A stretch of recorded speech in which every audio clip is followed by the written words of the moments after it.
So I just wrapped up an amazing interview with Mark Dorerty. Mark Dorerty is also from the UK, and like me, he's very passionate to help people overcome any obstacles they face on their body transformation goals. He has a lot of knowledge and credential to back him up, and he's very influential in the bodybuilding industry and the fitness industry. So check out the video, comment, like, share. I'd be interested to know your thoughts too.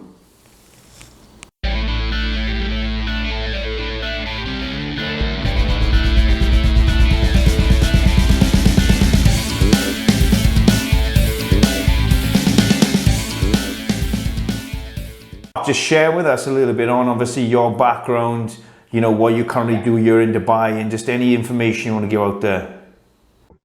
Taking me back, I started a long time ago, obviously, how I got into the fitness industry. My father put me in a gym at 15 years of age. I got absolutely hooked on training and nutrition. At the age of 17, I got my first fitness instructor qualification. I done a HND. I think up to now, my main course was body type nutrition with Ben Comer in the UK, which was about maybe 8 or 9 years ago. Then I ended up working with Body Type Nutrition as a nutritionist. I was their body composition specialist. And at the time, they had a great team. So the course isn't a bad course. It's a very good course, Body Type Nutrition. I've just almost finished the MAC Nutrition. I'll just hit the exams now shortly. I highly recommend the MAC Nutrition.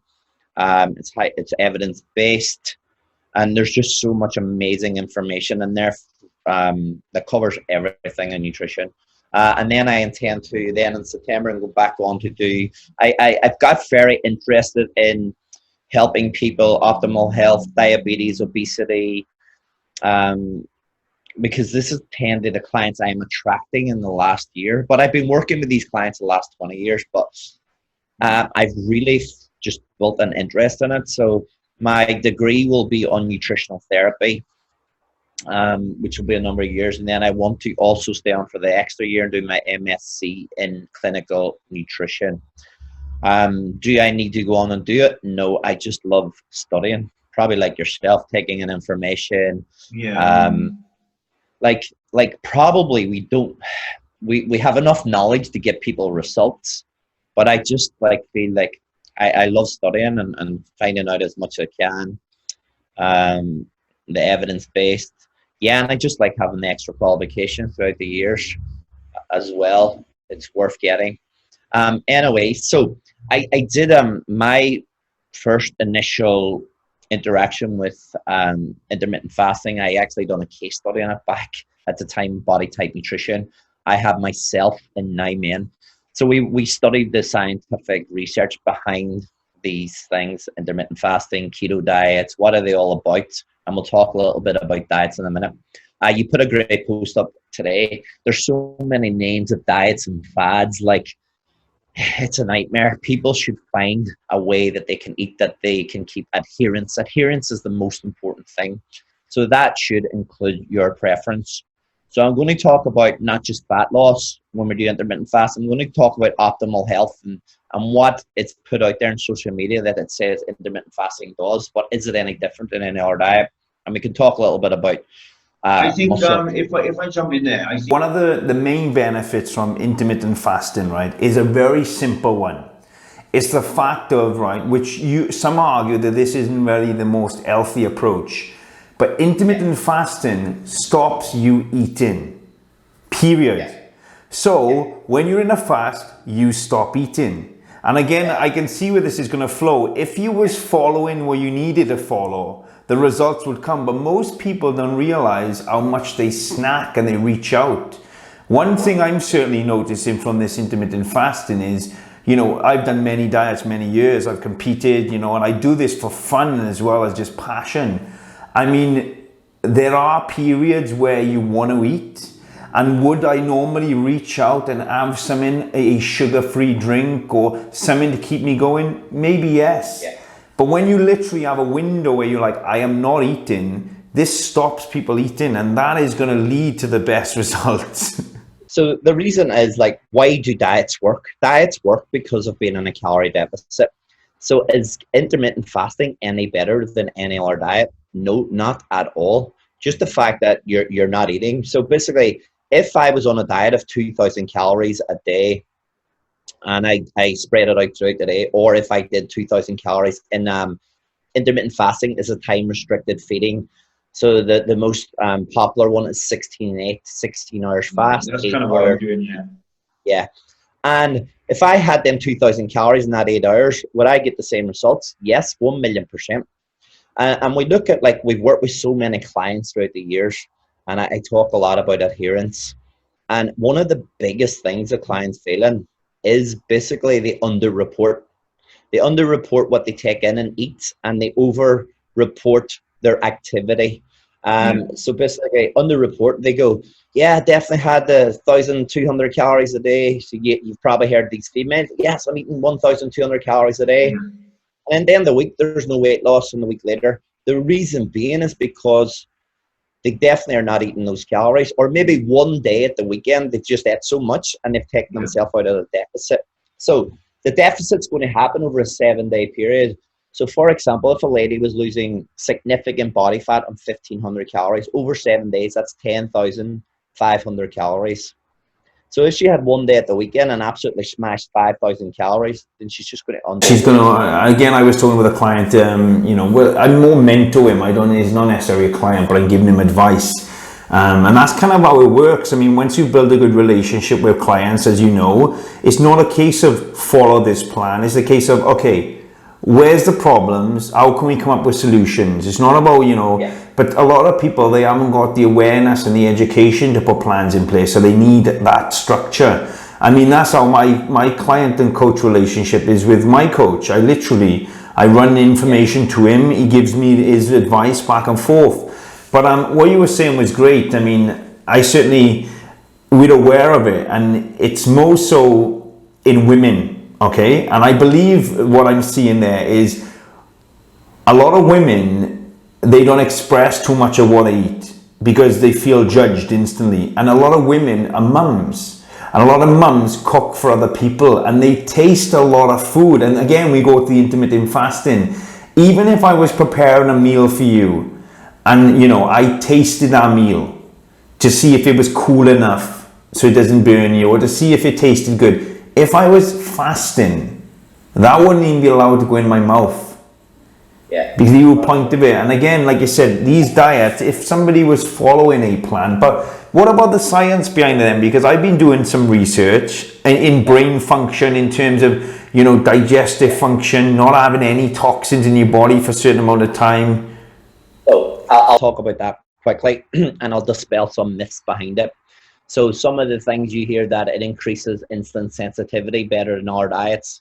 Now, in some studies it's shown it has slightly done that, but there has no significant difference. So what definitely increases insulin sensitivity is losing weight. So if someone's like approaching insulin resistance, they're pre-diabetic, when they start dropping weight, so let's look at obesity studies. People who are obese, if they lost 5 to 10% of their weight, they can significantly improve coronary heart disease, blood pressure, the same with any diet. So basically, intermittent fasting says you get cell autophagy, you get, it's great for your digestive system. But what happens when people go on a diet, they start eating better food? The thing is, if someone's eating 2,000 calories of rubbish, and we'll talk a little bit about flexible dieting as well, cover that, and someone then starts eating better quality food, at least 80-90% of the time better quality food, you're going to get better digestion. Why is that? Because you're taking them better nutrients, you're taking them fiber. So basically the health benefits is to do when people change diets, as you know, if someone comes to you and they've been eating like absolute rubbish all the time for the last 5 years and on so much weight, when they start, even if they had 80%, which I talk about flexible diet, 80% of one ingredient food. So you're going to get, the reason being is we're looking for micronutrients, we're looking for vitamin and minerals, we're looking for fiber. And what do? What do all diets, good diets do? They all have vegetables and fruit. Simple as. Yeah. So you don't need to be a vegetarian or vegan. It just means putting in good quality food. And when I speak about diets and optimal health, I think a lot of people look at me and go, oh, Mark's talking about flexible dieting again. because people misunderstand flexible dieting. It's not the same as if it fits your macros, which is rubbish. Yeah. Flexible dieting takes into account physiological health and psychological health. So if we look at restricted dieting, and for some people, intermittent fasting can be a restricted diet if they do it long term. And restricted dieting has shown to have negative psychological effects on people. Now, we're all unique. We all find, as a coach, so they did studies on long-term intermittent fasting, and it just shows a lot of people could not sustain it. So as you know, when we look at a client and we meet a client, we're going to have an assessment. We're going to ask them, we're going to look at their history of dieting, what time they eat at, what's their lifestyle, do they like having breakfast anyway? So if they like having breakfast and they get up in the morning and don't have breakfast, then this could have a negative impact later on in the day. So we're trying to work out what's right for that client. So forget all these names like intermittent fasting. If you get up in the morning and don't have breakfast because you don't feel like breakfast, that's fine. Yeah. So this takes me to flexible dieting. People think, so I get a meal plan and has all these clean food. Flexible dieting means I can choose cleaner foods for these clean foods. But flexible dieting is not just about that. Flexible dieting is teaching people, if I get up one day, it's okay to have a little bit more fats, less carbs, or the next day I can have more carbs, less fats, keeping under my calories. It's okay if one day I decide to not have breakfast and just have 3 meals that day. The next day I might have 5 meals. It's basically building up what you're good at. It's learning intuitive eating. Mm-hmm. So when we talk about, the problem is we talk about weight loss. Yeah. For me, I've got very much into weight management when we look at obesity clients, diabetic clients, because we know diets work. People lost fat, but what do we see? We see so many people putting the weight on plus more. Yeah. And the problem with this is we get a yo-yo diet, and then we get the diet binge mentality. People start putting on a little bit of weight, and then this is pushing some people over to like eating disorders. I definitely agree. I mean, and like you said, you got to find a diet that is sustainable for a long time. And it's one of the reasons I'm kind of experimenting now. I'm not trying to lose weight. I'm not trying to gain weight. I'm just doing this to feel what other people go through on this type of diet, so I can speak from my own personal experience. And what you were saying there was great, but the problem is, as we know, weight loss is not necessarily what people want to be aiming for unless that is the goal. It's fat loss. I mean, if there's fat on their body, because if we lose weight, then that's going to affect our metabolism. If we lose muscle in particular, that's going to affect it even further. But the flexible dieting, as you're talking about there, that's exactly what we should approach, because let's be honest, nobody can sustain a meal plan year in, year out. I mean, a lot of what I push out there, people think I'm a bit crazy sometimes, because I literally eat the same year in, year out, but it's sustainable for me. It really is. And I do exactly the same. If I eat a little bit more because I want to eat more, I just pull it a little bit back. And that's what we're trying to teach people to do. And, you know, the downside is, as you can probably vouch for here, especially living in Dubai, is everybody wants a quick fix. Everybody wants fast results today, and they're not thinking about tomorrow. So, you know, I've had people come to me and they want to achieve a result, you know, in like 8 to 12, which we can do, certainly.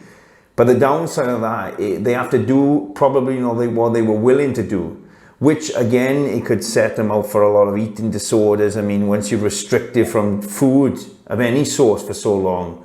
But in terms of fasting, like, so the science doesn't really back it up, you're saying? It's the same as if we just...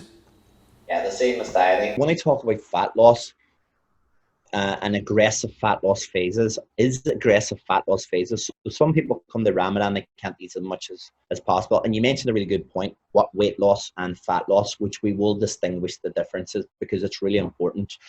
So basically, if I have a female client, so Mark, I can't really eat that many calories. I can eat 1,200 calories. But I want to push fat loss. Is aggressive fat loss phases dangerous? Not at all. Does it slow your metabolism up any more than an hour diet or a slower diet? Not. The research shows it doesn't. So you can implement aggressive phases and faster fat loss. But again, you can't do this with certain clients. So if you have a client that used to be binging they're not going to have an aggressive phase. Some of the research on clients with obesity, it shows that the faster fat loss at the start of the diet actually sustained their long-term progress. So you might have a client and they come and go, right, I'm super frustrated from the last 2 years from dieting. And you know they're in a good metabolic position that you can push their diet faster for the initial weeks to get faster fat loss. And then you can reverse their calories slightly up and take things a little slower. So the research there is that it's actually not detrimental health if you're doing short periods. So aggressive fat loss, 2 guys to look at. Mark McDonald spoke about it, and a guy called Lyle McDonald. Lyle McDonald's definitely someone to look at.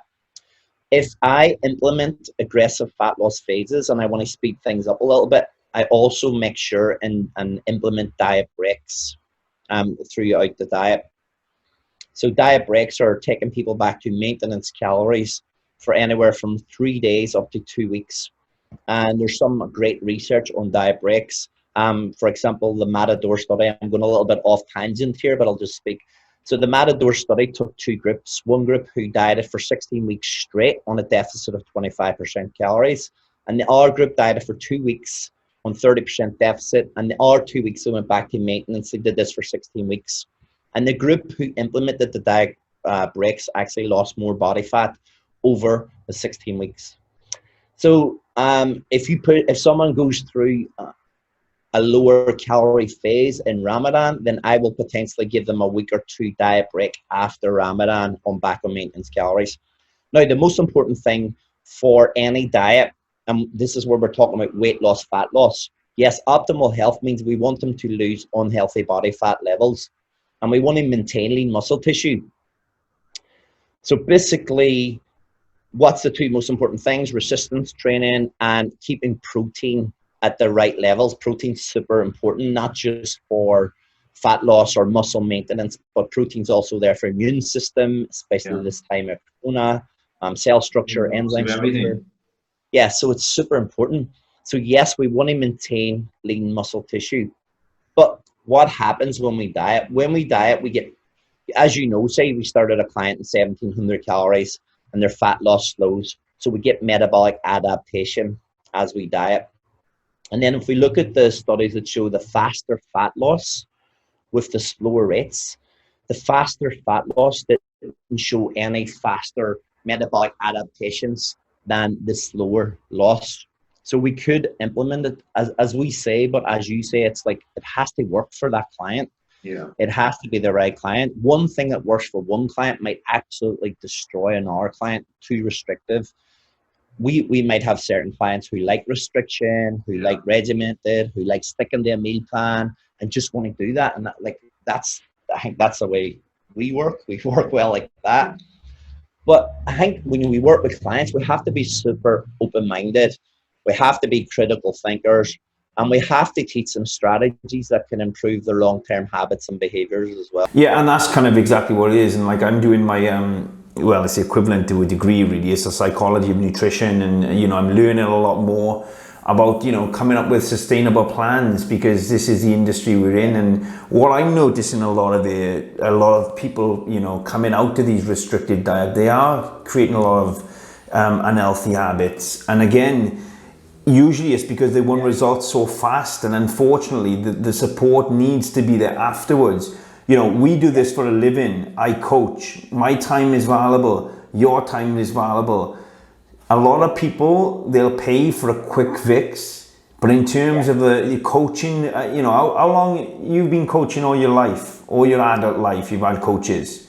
I've had coaches. You know, we invest a lot of our time, our own money in other coaches. So I understand exactly that a lot of people need that support. And again, we got to know if it's for you, and you have to understand if it's for you and what's sustainable. So like, you know, going off this intermittent fasting, this diet I'm doing now, it's not sustainable at all for me. You know, I'm getting, I'll tell you what I'm getting, some of the experiences I'm having. And again, I'm doing this blinded. I'm not doing it all I'm doing is to maintain my muscle mass and to stay the same condition and to learn. So what I've experienced so far, my muscle mass is staying, right? And we can talk on this because I believe in order to maintain muscle mass, you need regular protein, at least every 5 hours. But I've been training for years. I built muscle maturity. My muscle mass is going to stay a lot quicker than somebody else. And I'm training hard. What I've noticed is because like I like waking up in the morning and having breakfast. It's a ritual of mine. I like sitting down, having a coffee after my cardio, having breakfast. So for me, it's not sustainable. Also, I like eating in the evening. I like having a meal before bed. That's just what I like to do. What I'm noticing from a lot of it, because I've reduced my calories down a lot, and it's mainly because it's just really hard for me to get them into that window. Literally in 8 hours, well, less than that, in like 7 hours, I'm getting 4 meals in me and I'm training. Okay, so my calories have reduced because I was getting 6 meals, and I initially bumped them up, and I was eating bigger meals, and I just couldn't digest it. One of the big negatives I'm getting, apart from hunger, you know, and I've got a lot of will and discipline. I'm very hungry, but I can fight that. But I can see how a lot of people would fall off the wagon afterwards. Fatigue is not very there. I mean, I'm fine with the fatigue. I'm just starving. I mean, my brain is working fine. I'm active. I'm moving. In fact, sometimes I train fasted. The biggest downside I'm having is my digestion.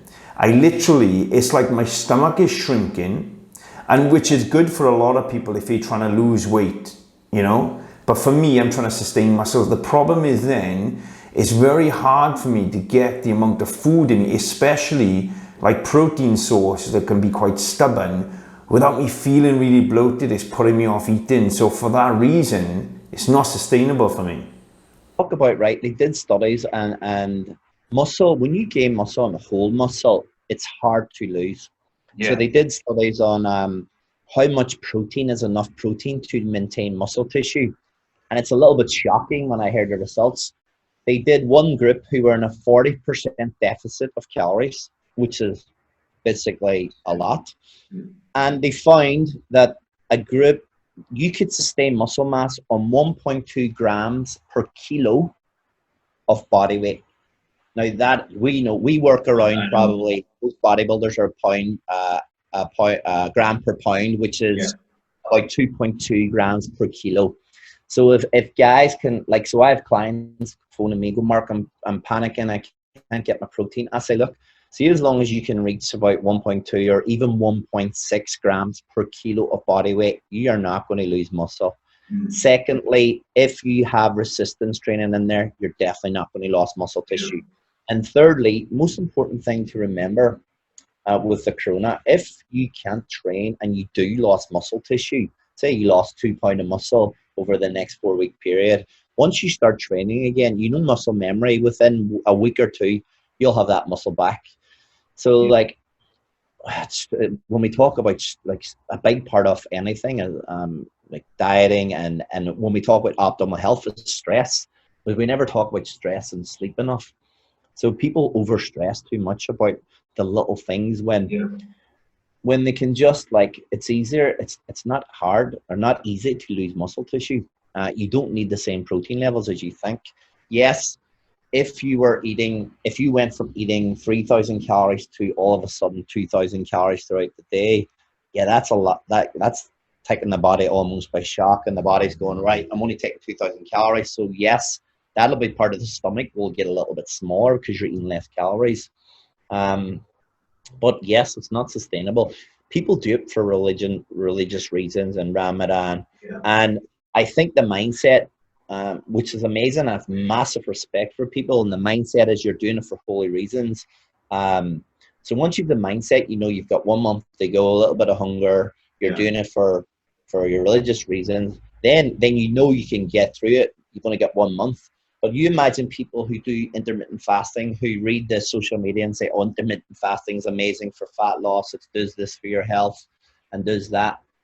And they go and try it, and then they do it for 1 month, and then they just fail and they end up binging all weekend, and they go back into their old habits of binging. So if that certain particular client is put on something like that because they read it, then obviously it's not right for them. So unfortunately, we try and want to find out what works for each individual client. And this is just through our experiences. The more clients we work with, the more we realize what people need. And as you say, psychology is a massive part of the whole process. And when I have clients now who come to me and who have years of a terrible relationship with food, they feel guilt when they eat a bar of chocolate, they diet hard all weekend and they binge at the weekend. This takes a lot of work and support to undo. And for me, psychology is more important than the physiological changes at the very start of the diet.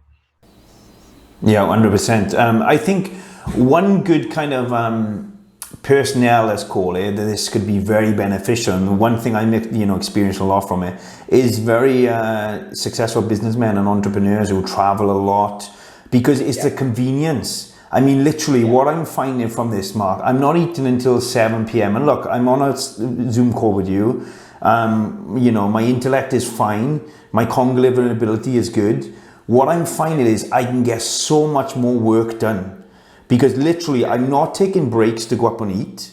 I'm literally sat down and plowing through. And if I was traveling a lot, I wouldn't have to worry what I was eating on the plane. I wouldn't have to worry what I was eating at work. It would literally be, well, I could choose my times and windows around that respect.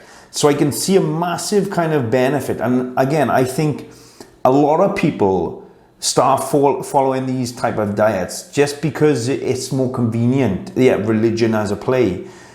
But it's just as convenient as somebody who's obese, let's say, and goes all day without food, which some people do, and then eats so much, that's convenient, but that's not conducive to the goal they want.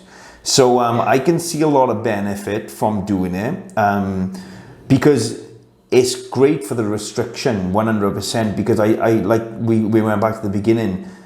A lot of people are not even aware what they eat.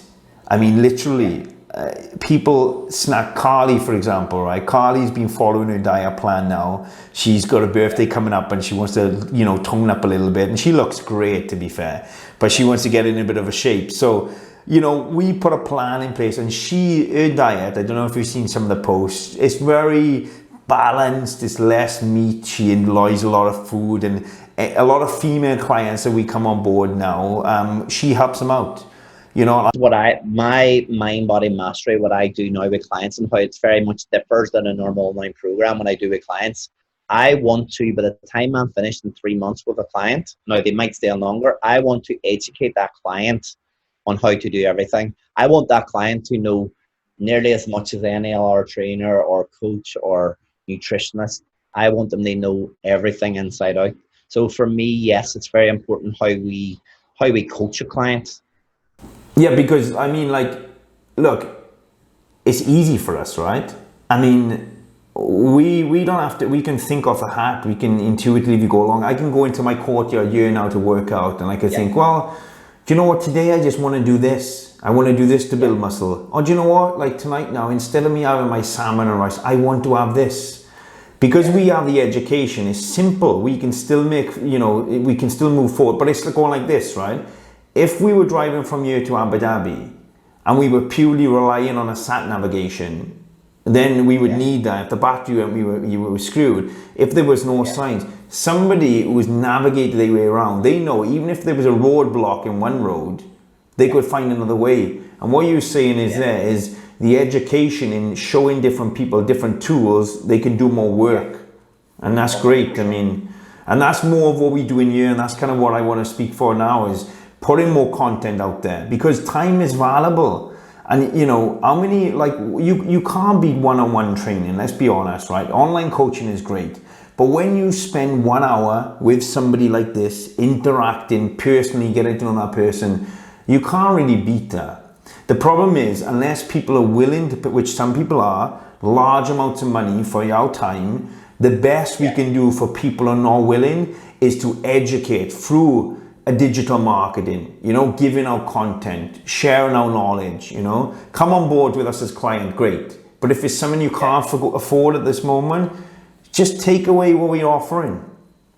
Yeah, definitely. Like for me, it's like, the way I change things is I need more time with clients So to give the quality of time, it means I have to work with less clients. Yeah. So obviously I'm going to charge a little bit more to work with less clients. Yeah. But they're going to get, because I'm going to be talking to clients. Sometimes they WhatsApp me every day, every second day, not just for check-in, they might have questions. Yeah. So to educate them correctly, you need a lot of time. And a lot of time means less clients you can't take on. And at the end of the day, all we can do for clients who can't afford is try and get some valuable information out on our Instagram post. Yeah. Like as much great stuff as we can. I know people can't afford probably our rates, whatever it is, but I try and educate on my Instagram. The only unfortunate thing when you're putting out information on Instagram, it's more generic. So yeah, it has to be, right? Well, yeah, so certain people might read it and they might go, oh, I'll try this, and it might not work for them. This is why individual one-on-one coaching is super important, and it takes a lot of time, Yeah, it does. And again, it's another reason we developed the app, because, you know, the app, the great thing about the app is it's an online coaching platform, but I've tried my best, and it's a process, obviously, that to come up with video content that pretty much answers most questions I feel clients will have. So literally there's like a 2, 4, 5 minute video explaining everything. So when a client has a question, rather than me write the answer, which I can do, I can literally just go search it, search what rest pause is, search out it, and a video will explaining. It's still me, but it's just hours and hours of content that they're getting. Yeah, definitely, I agree. Like, we need to work with a client to learn them all the different strategies. Now, they might not use all the strategies and tools, but say we write a client a meal plan, because we can know exactly how many calories is there, how much protein, and we know they're on the right starting point when they do their assessments on the whatever day they check in with their weight and measurements. We know, right, these calories are perfect, these are the sweet spot, their energy's good, they're sleeping well, they're losing fat, so we know we're on the right point. But also then is like, some people might not like tracking, but it's a valuable tool to still learn, because then they might start tracking and realize, oh shit, I wasn't eating 1,200 or 13 or 1,400 calories. I wasn't counting the oil that was put in. I wasn't counting the butter. I wasn't counting the milk I was putting in the tea. So I feel like clients need better education in nutrition and learn everything inside out, because, you know, it's for me, it's like going on a driving. If you're learning how to drive, you go out in your driving lessons. Every day you come across a different scenario, and then the driving instructor will teach you how to overcome scenarios each time you're out on your driving lessons. Then you come scenario, you learn what to do in any situation. Then you come the time to pass your test, you pass your test. Same with nutrition coaching. People just need to learn and become educated on it. And then therefore they'll get long-term, hopefully, weight management, and not go back to the old habits and behaviors they had that got them in the unhealthy place in the first place. Yeah, and I think the message we can leave with, first of all, that, you know, fasting, it can have its, you know, useful kind of implements, and you can use it effectively. It's not for me 100%, and I eat more protein than I need, I will be honest, but I like eating protein. I like the baseline of my meat to be protein. Meat, I love meat. But again, it's working with a coach for long enough. That's the thing. It's like, you actually need to be with somebody long enough to come up to these hurdles. And how do you overcome these barriers? Like, for example, you know, you work hard to go away on vacation. Great. But now you need monitoring and mentoring from when you're away, when you come back, other situations. Otherwise, it becomes a quick fix. And like we mentioned, quick fixes can be very beneficial, but afterwards, what are the measures taken in place? And how are you going to control these problems, you know, and that would arise? But I'm not enjoying it, you know, to be honest. I'm enjoying the experience, but for me, like I said, there's a lot of, like, I'm getting up later. I'm up until 3 a.m. in the morning, like, so my day starts later. That's something I don't like to do. And, you know, I'm mindful of how much cardio in the morning because I'm hungry. So for me, it's definitely not sustainable. Would I recommend people do this moving forward? No. But if I had a client now that wanted to do this, or if somebody came to me and they wanted advice, at least I can speak from my own personal experience. You know, so going back on what a little bit on you touched on there, where you saying about, you know, counting calories. What do you think the most important is? Is it overall calorie consumption or is it macros? Because I tell you why. Because I'm a believer in, okay, now again, if it's based around an 80%, 20% different, right? Because, you know, if it's based on majority of good food, but as we know, there are essential nutrients your body simply can't get, and there are non-essentials. I mean, I believe that we should always fuel our body with the majority of good stuff. So if you are counting calories, if you are flexible dieting, it should be based around what your body needs to function. You know, what's your thoughts? So basically, that's why we talk about the 80-20 rule. When you're feeding your body with 80% one ingredient food, then you're getting all the micronutrients you need. So if you're increasing somebody's vegetables and fruit in their diet, getting them eat lean protein, chicken, poultry, you're getting them eat whole grains. Even if they're fine with dairy, dairy has shown to have positive effects on the system.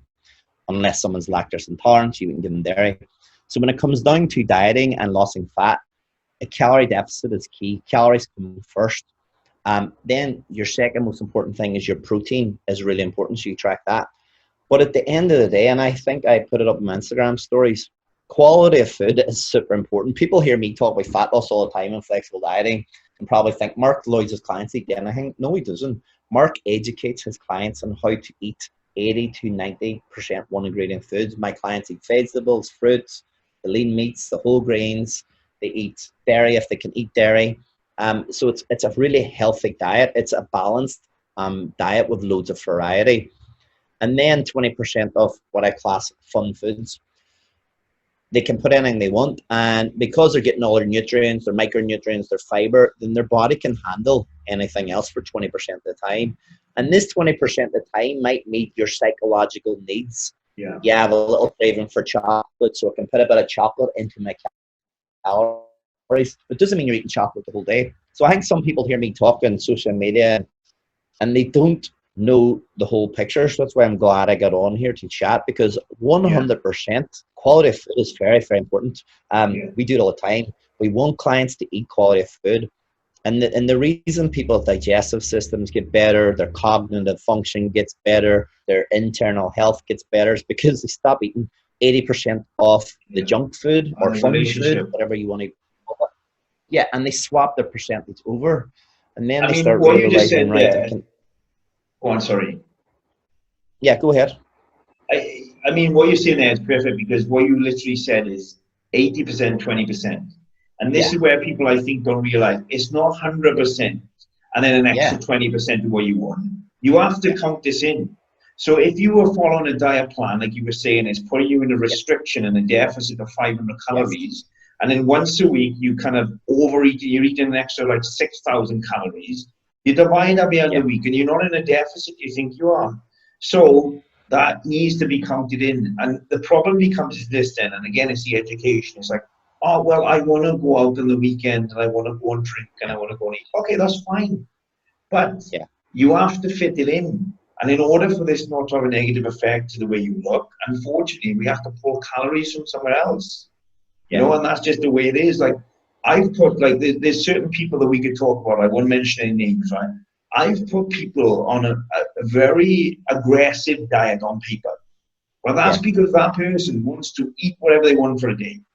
And in order for that not to have a negative effect, the rest of the week, they have to eat minimum. And it's just the way it is. Unfortunately, it's the way it is.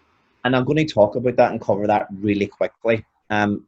Not carb cycling, but calorie cycling can be a massive, very beneficial tool. So let's take, for instance, I have a husband and wife, they've got kids. And say we go back to this, the lady loses significant body fat on 1,500 calories daily, which is 10,500 calories.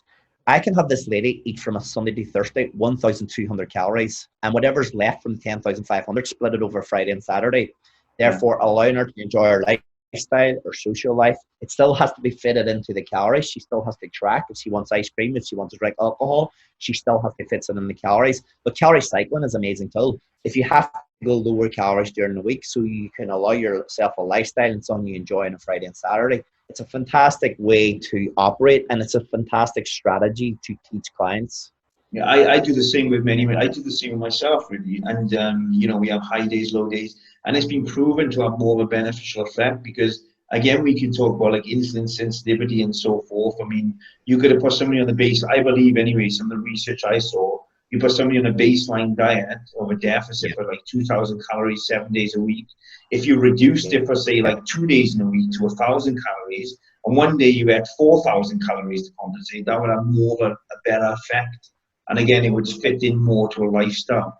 So, well, you have to look at adherence too. So if you give someone, I personally like giving someone 1 day back on maintenance calories. If I have a client on fat loss phase, they might have 6 days on their calorie deficit, and 1 day will be back on maintenance calories, which is approximately 14 times their body weight in pounds. And I'll just say to them, I want you to hit a protein target of wherever it is. Say if it's a female and she normally eats 120 to 30 grams of protein, I might drop her protein slightly that day, and I might say, right, today your maintenance calories on a Friday is 1,900 calories. I want you hitting 100 grams of protein. Go away and do what you want, fit what you want in. If she's been pretty much really eating clean food the 6 days a week, then that Friday is still 20% of fun foods, but it's still within her calories. It's still keeping her calorie deficit over the 7 days. This is why it's very important. Communication between client and coach is super important. We have to do what makes that client tick. What plan can we put into place that's going to be sustainable for this client to adhere to a deficit over the 7 days, to get them results so they don't psychologically flip and have a binge period. So we want to also develop a better relationship with food. So yes, there's a million ways to skin a cat. And when it comes to, I don't have a single way or a way I work with one client. It's or one client that do this with all clients. I don't. Yeah. I listen to what the client wants and just work around that. You just said there, go on, sorry. Yeah, go ahead. I mean, what you're saying there is perfect, because what you literally said is 80%, 20%. And this is where people, I think, don't realize it's not 100% and then an extra 20% of what you want. You have to count this in. So if you were following a diet plan, like you were saying, is putting you in a restriction and a deficit of 500 calories, and then once a week you kind of overeating, you're eating an extra like 6,000 calories, you divide that beyond the week and you're not in a deficit you think you are. So that needs to be counted in. And the problem becomes is this then, and again, it's the education. It's like, oh, well, I want to go out on the weekend and I want to go and drink and I want to go and eat. Okay, that's fine. But you have to fit it in. And in order for this not to have a negative effect to the way you look, unfortunately, we have to pull calories from somewhere else. You know, and that's just the way it is. Like, I've put, like, there's certain people that we could talk about. I won't mention any names, right? I've put people on a very aggressive diet on paper. But that's because that person wants to eat whatever they want for a day. And in order for that not to have a negative effect, the rest of the week, they have to eat minimum. And it's just the way it is. Unfortunately, it's the way it is. And I'm going to talk about that and cover that really quickly. Not carb cycling, but calorie cycling can be a massive, very beneficial tool. So let's take, for instance, I have a husband and wife that got kids.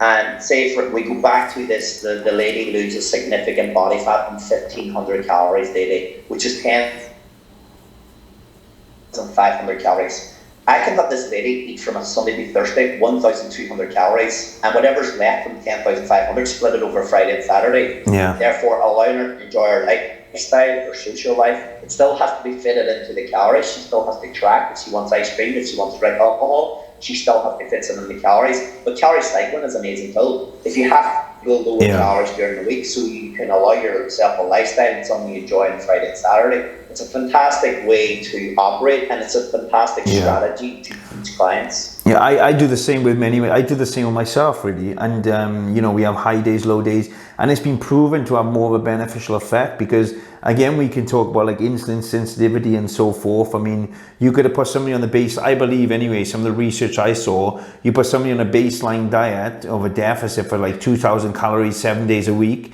If you reduced it for say like 2 days in a week to 1,000 calories, and one day you ate 4,000 calories to compensate, that would have more of a better effect. And again, it would fit in more to a lifestyle. So, but you have, me, it's like, the way I change things is I need more time with clients. So to give the quality of time, it means I have to work with less clients. So obviously I'm going to charge a little bit more to work with less clients, but they're going to get, because I'm going to be talking to clients. Sometimes they WhatsApp me every day, every second day, not just to check in, they might have questions. So to educate them correctly, you need a lot of time, and a lot of time means less clients you can't take on. And at the end of the day, all we can do for clients who can't afford it is try and give some valuable information out on our Instagram post, like as much free stuff as we can. I know people can't afford probably our rates, whatever it is, but I try and educate on my Instagram. The only unfortunate thing when you're putting out information on Instagram, it's more generic, so it might not apply to certain people. Certain people might read it and they might go, "I'll try this," and it might not work for them. This is why individual one-on-one coaching is super important, and it takes a lot of time. Yeah, and I think the message we can leave with, first of all, that, you know, fasting, it can have its, you know, useful kind of implements and you can use it effectively. It's not for me 100%, and I eat more protein than I need, I will be honest, but I like eating protein. I like the baseline of my meat to be protein. I love meat. But again, it's working with a coach for long enough. That's the thing. It's like you actually need to be with somebody long enough to come up to these hurdles. And how do you overcome these barriers? Like, for example, you know, you work hard to go away on vacation. Great. But now you need monitoring and mentoring from when you're away, when you come back, other situations. Otherwise, it becomes a quick fix. And like we mentioned, quick fixes can be very beneficial, but afterwards, what are the measures taken in place, and how are you going to control these problems, you know, that would arise? But I'm not enjoying it, you know, to be honest. I'm enjoying the experience, but for me, like I said, there's a lot of, like, I'm getting up later. I'm up until 3 a.m. in the morning, like, so my day starts later. That's something I don't like to do. You know, I'm mindful of how much cardio I do in the morning because I'm hungry. So for me, it's definitely not sustainable. Would I recommend people do this moving forward? No. But if I had a client now that wanted to do this, or if somebody came to me and they wanted advice, at least I can speak from my own personal experience. You know, so going back on a little bit on you touched on there, where you're saying about, you know, counting calories. What do you think the most important is? Is it overall calorie consumption, or is it macros? Because I tell you why. Because I'm a believer in, okay, now again, if it's based around an 80%, 20%, different, right? Because, you know, if it's based on majority of good food, but as we know, there are essential nutrients your body simply can't get, and there are non-essentials. I mean, I believe that we should always fuel our body with the majority of good stuff. So if you are counting calories, if you are flexible dieting, it should be based around what your body needs to function. You know, what's your thoughts? Definitely, I agree. Like, we can't be just have a one thing. Oh, here we go. This is how I work with one-on-one clients. We need all our things as well, all our tools, that we can reach out to as many people as we can.